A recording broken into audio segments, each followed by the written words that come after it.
ऊपर वाले का दिया हुआ कभी अल्प नहीं होता, जो बीच में टूट जाए वो संकल्प नहीं होता। हार को जीत से दूर रखना यारों, क्योंकि जीत का कोई विकल्प नहीं होता। तो इसी सोच और जज्बे के साथ स्वागत है आप सभी का अशोका आईआईटी जेईई परिवार में। हमारे यहाँ पर आईआईटी जेईई नीट व एम्स जैसे एंट्रेंस एग्ज़ाम के विषयों पर कोचिंग क्लासेस दी जाती है।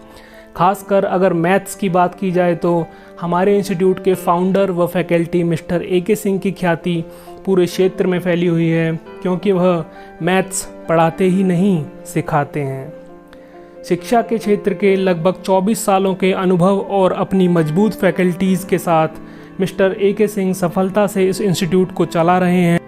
हमारे इंस्टीट्यूट के अनेकों विद्यार्थी आईआईटी जेईई जैसे एंट्रेंस एग्ज़ाम में सफलता हासिल करके अपने इंस्टीट्यूट का नाम रोशन करते जा रहे हैं। मैथ्स के तो मिस्टर AK सिंह प्रख्यात विद्वान हैं ही, साथ ही में हमारे इंस्टीट्यूट में फिज़िक्स, केमिस्ट्री और बायोलॉजी के भी प्रतिभाशाली शिक्षक मौजूद हैं। आप हमारे स्क्रीन पर दिए गए सभी संपर्क सूत्रों के माध्यम से हमसे संपर्क कर सकते हैं। हमें सेवा का मौका अवश्य दें। धन्यवाद।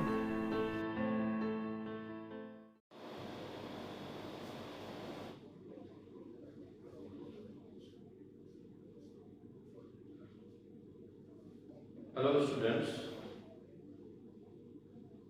मैंने रिलेशन पार्ट 1 पढ़ाया आपको, relation part 2 episode 1, relation part 2 episode 3 और 2 एंड आज फाइनल करने जा रहा हूँ relation part 3।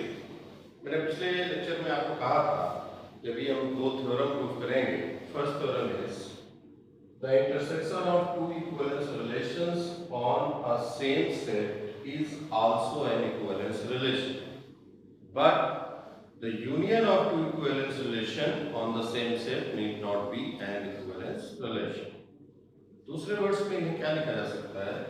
That is, if R and S are two equivalence relations in the same set A, then R intersection S is also an equivalence relation, but R union S need not be and equivalence relation. Need not be का मतलब होता है कि हो भी सकता है और नहीं भी हो सकता है। तो आइए पहले हमारे इंटरसेक्शन एस के बारे में डिस्कस करते हैं कि किस तरह से इक्विवेलेंस रिलेशन होगा, बशर्ते R and S both are equivalence relation in the same set. तो अगर आप इसे प्रूफ करना चाहें तो पहले हम प्रूविंग में यही करते हैं कि व्हाट इज गिवन।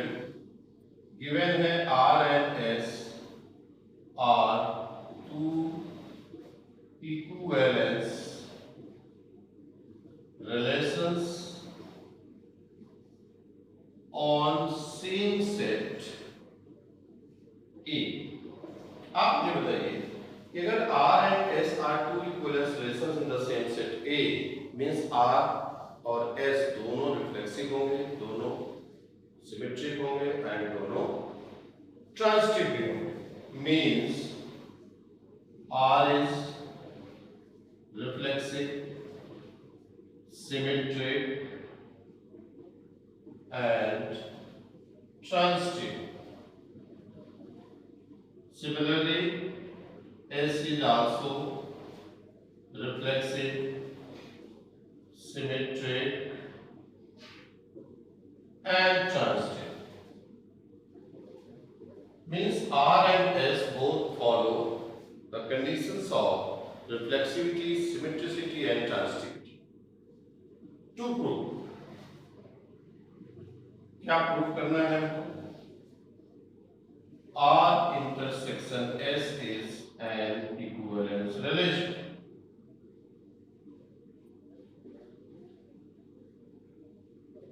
हमें प्रूफ करना है कि R intersection S is also an equivalence relation. Means हमें सबसे पहले R intersection S को रिफ्लेक्सिव प्रूफ करना है, सिमेट्रिक प्रूफ करना है एंड ट्रांजिटिव प्रूफ करना है। ध्यान रखिएगा किसको प्रूफ करना है? R intersection S को। पहला हम रिफ्लेक्सिव प्रूफ करना चाहते हैं। मुझे बताइए रिफ्लेक्सिव प्रूफ करने के लिए किसको? R इंटरसेक्शन S को हमें क्या प्रूफ करना चाहिए? हमें ये प्रूफ करना चाहिए x x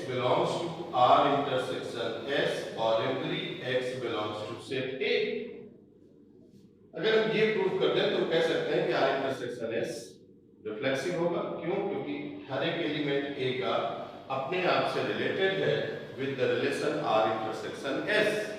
तो इसमें तो आपने देखा होगा, इतने ढेर सारे एग्जाम्पल हमने बताए थे। We know that R is reflexive means x comma x belongs to R, for every x belongs to A. S is reflexive, it is given,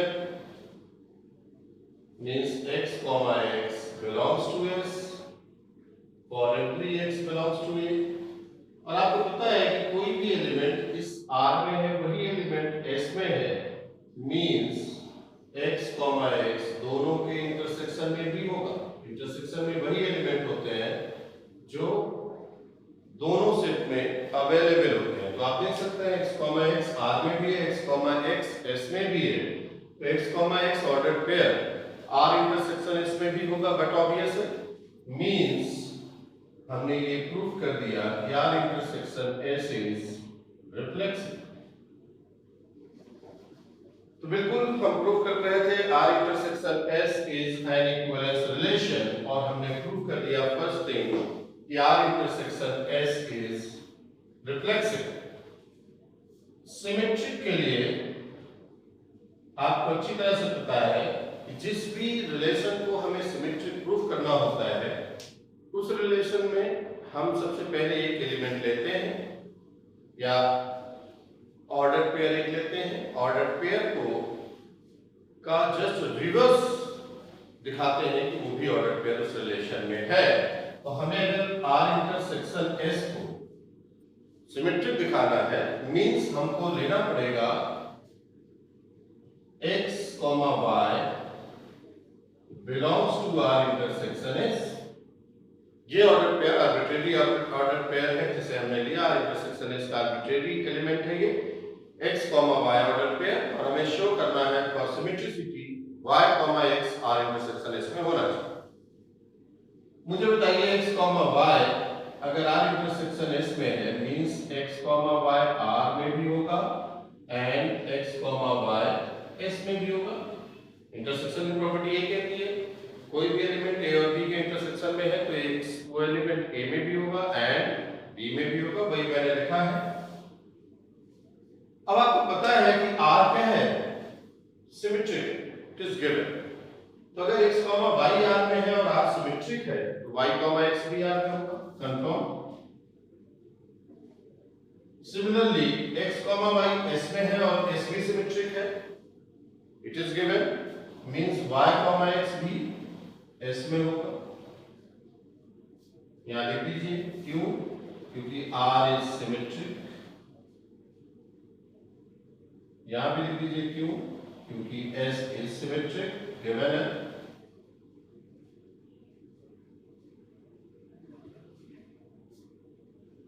अब y, x एलिमेंट है, ऑर्डर पेयर है, वो R में भी है और वही S में भी है, तो दोनों के इंटरसेक्शन में भी होगा। Property of intersection means y, x belongs to R intersection S, showing R intersection S is symmetric। ये तो पुराने तरीके से ही कर रहे हैं, बस यहाँ पे इंफॉर्मेशन जो गिवन है हमें देख रहे हैं और क्या लाना है उसका यूज कर रहे हैं, उसको फाइंड आउट कर ले रहे हैं। x, y R intersection S में था, हमने x, y property of intersection x, y R में भी होगा और S में भी होगा। फिर हमने प्रॉपर्टी लगाई कि R and S are symmetric, given है। देन y, x R में भी होगा, y, x S में भी होगा, और अगर दोनों में है तो वो इन दोनों के इंटरसेक्शन में भी होगा। और हमें यही चाहिए था कि y, x R intersection S में हो, और वो है, means R intersection S is symmetric. देख लीजिए।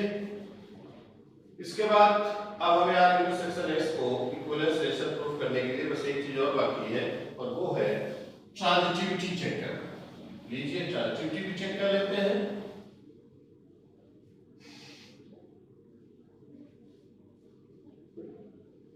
थर्ड, ट्रांजिटिव है या नहीं है, इसके लिए हम x, y R intersection S में लेंगे एंड y कॉमा z भी r इंटरसेक्शन एस में लेंगे। ये एक प्रॉपर्टी है। जिस नंबर से खत्म होगा उसी नंबर से शुरू होगा। Means x comma y r intersection S में है, y कॉमा z भी r इंटरसेक्शन एस में है, और हमें प्रूफ क्या करना है कि x comma z r intersection S में हो जाए तो फिर ये ट्रांजिटिव भी कहा जाए। यहां से अगर आप ध्यान दें तो x कॉमा y r में भी होगा and x comma y s में भी होगा। यहां से y कॉमा z r में होगा and y comma z s में भी होगा। Property of intersection. अब हम r वाले एक साथ ले लेते हैं और s वाले एक साथ ले लेते हैं। क्यों? क्योंकि ये एंड लगा है सब में, इसलिए किसी को कहीं भी लिखा जा सकता है, उससे कोई फर्क नहीं पड़ने वाला। एक हमने ये लिया एंड दूसरा x comma y belongs to s and y comma z belongs to s। x comma y r में है, y कॉमा z r में है। y से खत्म, y पे शुरू, और हमें पता है कि r क्या है, सिमेट्रिक है। मींस 100% x कॉमा z भी r में होगा। x कॉमा y s में है, y कॉमा z s में है, y पे खत्म, y पे शुरू, और s क्या है, ट्रांजिटिव है, it is given. Means x comma z भी कहां होगा, s में होगा। और x कॉमा z r में भी है, x comma z element s में भी है, मींस x कॉमा z कहां होगा भाई, r इंटरसेक्शन s में होगा। क्या शो किया आपने, r intersection s is transitive. और आप देख सकते हैं कि r इंटरसेक्शन s रिफ्लेक्सिव है, सिमेट्रिक है एंड ट्रांजिटिव है। therefore we can say that r intersection s is an equivalence relation। तो सबसे बड़ी बात यहाँ पे अगर आप ध्यान दें तो एक कंसेप्ट हमारे दिमाग में आ गया कि अगर हमें टू रिलेशंस दिए हुए हैं अलग अलग और हम दोनों को चेक कर रहे हैं कि वो इक्विवेलेंस हैं, तो जो उनका इंटरसेक्शन होगा वो भी 100% इक्विवेलेंस होगा। ये अपने आप क्लियर हो जाता है। दूसरा क्वेश्चन उठता है कि आप अगर r और s टू इक्विवेलेंस रिलेशन है सेम सेट पे, तो r यूनियन s इक्विवेलेंस होगा या नहीं होगा। तो आइए, क्योंकि यहां पे हम पहले से ही कह चुके हैं कि r union s need not be, मतलब हो भी सकता है और नहीं भी हो सकता है। तो आइए देखते हैं कि कैसे हो सकता है और कैसे नहीं हो सकता है। और आपको पता है कि किसी बात को अगर हमें नो प्रूफ करना है तो उसके अगेंस्ट हमें एग्जाम्पल काफी होता है देना। तो नीड नॉट बी का मतलब हो भी सकता है, नहीं भी हो सकता है। इसका हमें 2 एग्जाम्पल देने पड़ेंगे जब r और s इक्विवेलेंस हो बट उनका यूनियन इक्विवेलेंस हो, और एक एग्जाम्पल देना पड़ेगा कि r and s are equivalence relation but उनका यूनियन इक्विवेलेंस ना हो। आइए दिखाते हैं।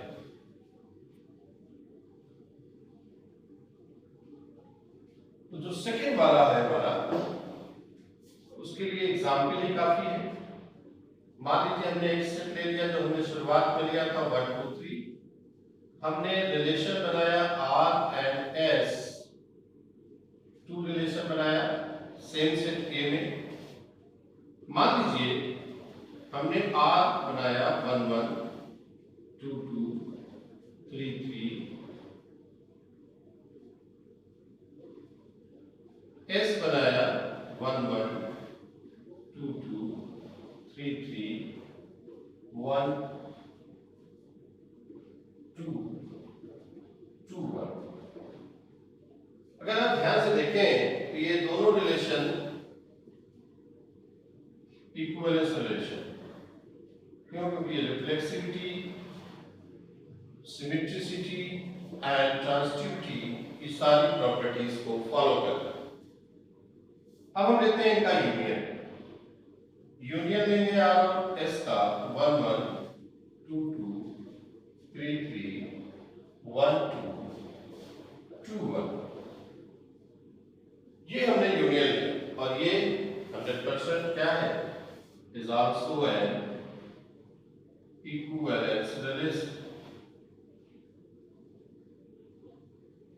उसके बाद हमने एक एग्जांपल दे दिया कि r और s 2 हमने रिलेशन लिए जो कि इक्विवेलेंस थे, बट उनका जो यूनियन है वो इक्विवेलेंस नहीं है।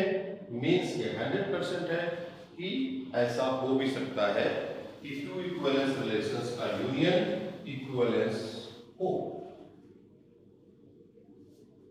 सेकेंड एग्जाम्पल हम लेते हैं।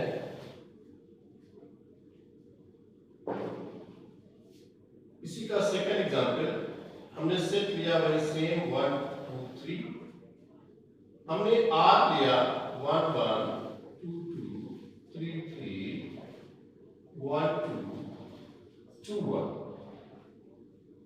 हमने एक सेट एस लिया 1 1 2 2 3 3 2 3 3 2। आप देख सकते हैं कि आर और एस दोनों both are equivalence relation.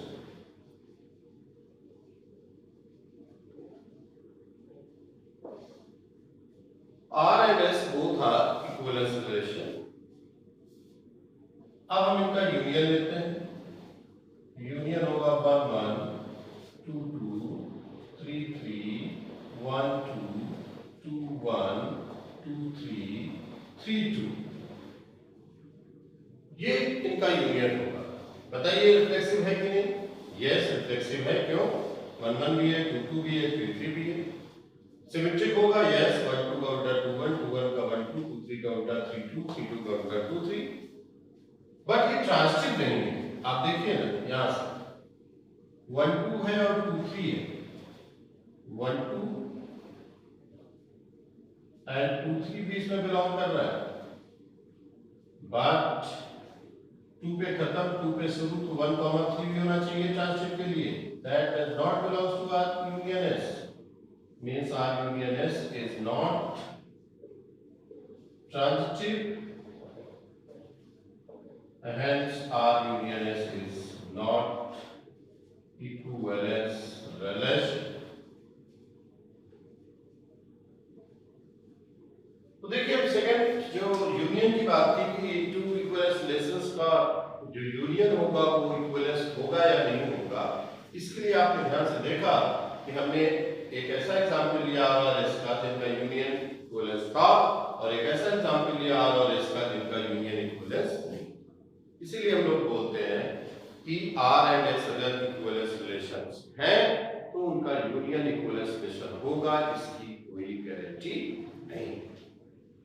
Note कर सकते हैं एग्जांपल साहब 10 सेकेंड्स।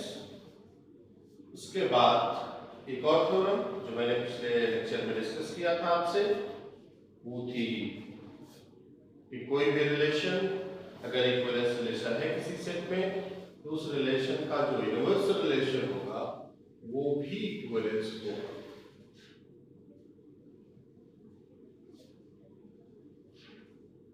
चलिए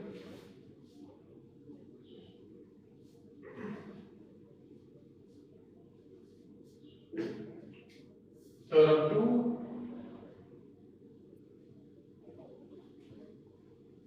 if R is an equivalence relation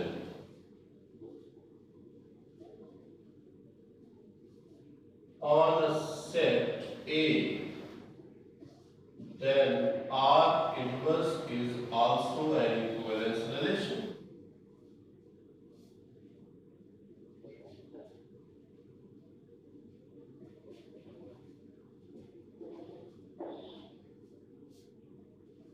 चलिए देखते हैं।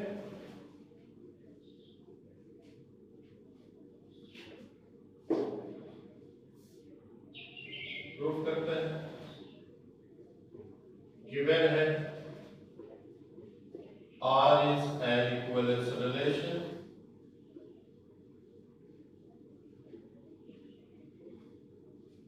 से क्या पता चला कि R is reflexive,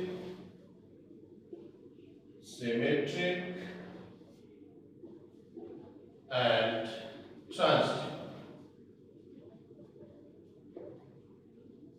R equivalence relation है, मींस वो रिफ्लेक्सिव भी है, सिमेट्रिक भी है एंड ट्रांजिटिव भी है। Now to prove R inverse is an equivalence relation. R inverse equivalence relation है। ये प्रूफ करने के लिए हमें क्या प्रूफ करना होगा कि R इनवर्स रिफ्लेक्सिव है, R इनवर्स सिमेट्रिक है एंड R इनवर्स ट्रांजिटिव है। ये प्रूफ करना होगा। तो पहला रिफ्लेक्सिव। पहली बात बच्चों मुझे ये बताओ, आपको R इनवर्स तो पता ही होगा, ये इनवर्स रिलेशन होता है। कोई भी ऑर्डर पेयर अगर x y R में है तो R इनवर्स में कौन सा एलिमेंट होगा? y जो होगा वो R इनवर्स में होगा। मींस R कोई भी रिलेशन है जिसमें ऑर्डर पेयर्स है तो उसके इनवर्स रिलेशन में उनके रिवर्स ऑर्डर के जो है रिवर्स जो ऑर्डर पेयर्स होंगे वही उसमें R इनवर्स में होते हैं। मींस इसको दूसरे वर्ड्स में हम इस तरह समझते हैं कि अगर कोई ऑर्डर पेयर x y वो R में है तो अगर हम इसको उल्टा कर दें तो ये यहाँ पे R इनवर्स हो जाएगा, और अगर इनवर्स हटाना है तो फिर से इसको उल्टा करना। क्लियर? इनवर्स लगेगा तो ऑर्डर पेयर रिवर्स हो जाएंगे, और अगर इनवर्स हटाना है तो भी ऑर्डर पेयर्स रिवर्स हो जाएंगे। रिफ्लेक्सिविटी के लिए हमें क्या प्रूव करना है आपको पता है कि अगर हम x, x R इनवर्स में बिलोंग करा दें तो हम कहेंगे कि R इनवर्स क्या होगा? रिफ्लेक्सिव होगा। तो यहाँ पे तो वही चलता है, we know that R is reflexive, ये गिवन है। और अगर R रिफ्लेक्सिव है मींस x, x R में होगा और every x belongs to set A, क्योंकि ये गिवन है R रिफ्लेक्सिव है तो x, x R में होगा और every x belongs to A। अगर हम इसका ऑर्डर चेंज कर दें, इस x को इधर इस x को इधर ले जाए तो यहाँ इनवर्स लग जाएगा। अभी मैंने बताया कि अगर ऑर्डर चेंज करते हैं, इसको इधर रखते हैं, इसको इधर रखते हैं तो यहाँ इनवर्स लगा सकते हैं। हमने यही किया है, ये अलग बात है, दोनों सेम ही है। और every x belongs to A, और अगर x, x R इनवर्स में है means R inverse is reflexive. ये प्रूफ हो जाता है कि R इनवर्स रिफ्लेक्सिव होगा। रिफ्लेक्सिव के बाद बात करते हैं हम लोग symmetricity. Second, symmetric.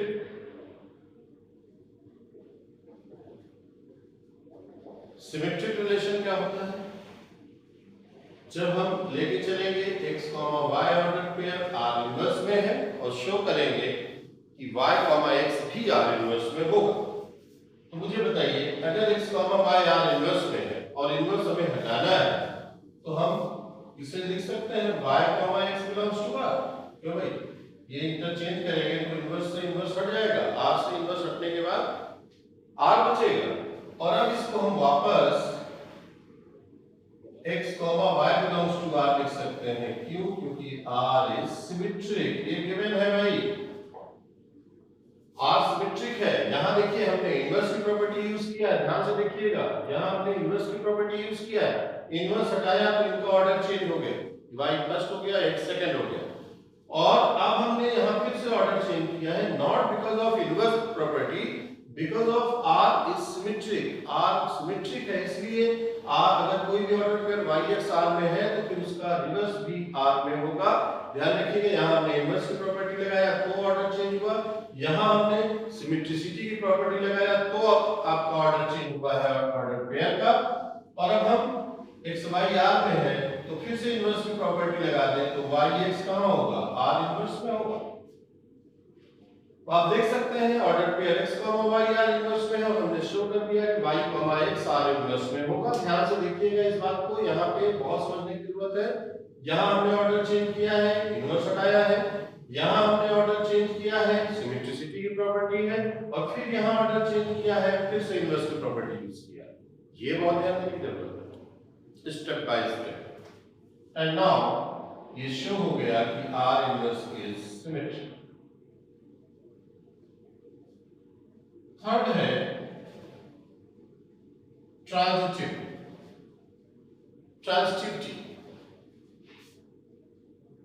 If x comma y R inverse में हो, y comma z R inverse में हो, और हमें शो करना है x comma z R inverse में हो, तो आप देख सकते हैं कि x comma y R inverse में है, तो फिर y कॉमा x कहाँ होगा, r में होगा, प्रॉपर्टी ऑफ इनवर्स। ये भी रिवर्स करते हैं, z कॉमा y कहाँ होगा, r में होगा, प्रॉपर्टी ऑफ इनवर्स। इसको पहले लिख लें, इसको बाद में लिख लें। z कॉमा y r में है तो इसको बाद में लिख लें, y कॉमा x r में है। क्यों लिखा आप समझ रहे होंगे, क्योंकि इसमें y पे खत्म हो रहा है और ये y पे शुरू हो रहा है, तो हम ट्रांजिटिव की प्रॉपर्टी r की लगा सकते हैं। तो ये y पे खत्म, y पे शुरू, z कॉमा y r में है, y कॉमा x r में है, और r क्या गिवन है, r इज ट्रांजिटिव। तो y हट जाएगा, z कॉमा x r में होगा कि नहीं होगा, बिल्कुल होगा। तो z comma y belongs to r, और अगर हम इसे रिवर्स कर दें प्रॉपर्टी ऑफ इनवर्स, तो यहाँ r की जगह पे r इनवर्स हो जाएगा। z कॉमा y r में है तो y comma z r inverse में होगा। r इनवर्स इज ट्रांजिटिव, और आप देख सकते हैं कि r inverse reflexive, symmetric and transitive है, means r inverse is an equivalence relation. ये तो आप बेटा आपके क्लास 12th लेवल का सीबीएसई या ISC, UP board English medium सबको कवर करेगा। रिलेशन क्लास 12 एग्जाम में किस तरह से लिखना है ये भी मैंने बताया, किस तरह से आपको एग्जाम में चीज़ों को लिखना है जिससे कि लॉजिक की कोई प्रॉब्लम ना आए। लॉजिकली है, इसलिए एग्जामिनर के सामने आपको अच्छे से रिप्रेजेंट करना है अपने आंसर, और क्वेश्चंस आपको लगाइएगा जितना पॉसिबल था मैंने बताया। अभी एक दो चीज़ें इसमें हैं जैसे इक्विवेलेंस क्लासेस, ये सारी चीज़ें ये बोर्ड में तो नहीं है बट कॉम्पिटिशन में है, कॉम्पिटिशन की बात करेंगे आगे चल के, तो उसमें इस पार्ट को भी इंक्लूड करेंगे। ठीक है, अभी आपकी ड्यूटी बनती है कि आप इसको जो है पढ़ें।